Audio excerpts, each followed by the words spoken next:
تحقیقات بازار چیه؟ تحقیقات بازار 4 موضوع رو در بر میگیره. 1. حجم کسب و کار موجود. 2. رقیبامون. 3. سطح کیفی محصولات و 4. سطح کمی محصولاتمون. حالا منظور از تحقیقات بازار برآورد تقاضای بازاره. به این امر میگن تحقیقات بازار. در تحقیقات بازار تقاضا بیشتر مورد بررسی قرار میگیره و در این تحقیقات یعنی تحقیقات بازار، ظرفیت بازار، تقاضای کالا یا خدمات پیش بینی شده رو میشه از طریق خط مشی‌های مورد نظر و خط مشی‌هایی که داریم برنامه ریزی رو اجرا کنیم. حالا توی این مورد که وارد شدیم باید انواع کالاها رو هم بشناسیم. 1. کالاهایی که محصولات فیزیکی هستن، مثل خیلی از خریدایی که در روزمره انجام میدیم. 2. خدماتی هستن. 3. ایده ها، عقاید و اندیشه ها هستن یا همون استارتاپ ها هستن. 4. سازمان ها، مکان ها و فعالیت ها هستن. این 4 مدل انواع کالاهای ما رو تشکیل میدن.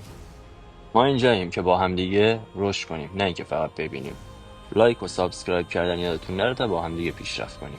یکی از دلایل اصلی شکست شرکت‌های تجاری ضعف در تحقیقات بازاره که متاسفانه اغلب مدیرا اعتقادی به انجام تحقیقات بازار ندارن و به این باورن که در بازار میزان عرضه و تقاضا و نیز شکل محصول برای عرضه تخمین زده نخواهد شد.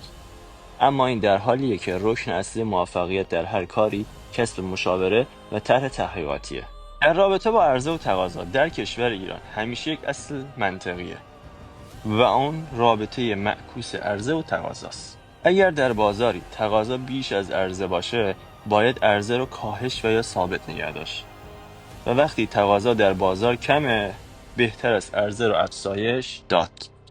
کاهش یا ثبات میزان عرضه در حالی که افزایش تقاضا وجود داره، عملی است که موجب رشد تقاضا می شود و نه تنها کاهش عرضه خللی در اون وارد نمیکنه، بلکه ایجاد تقاضای مضاعف هم میکنه.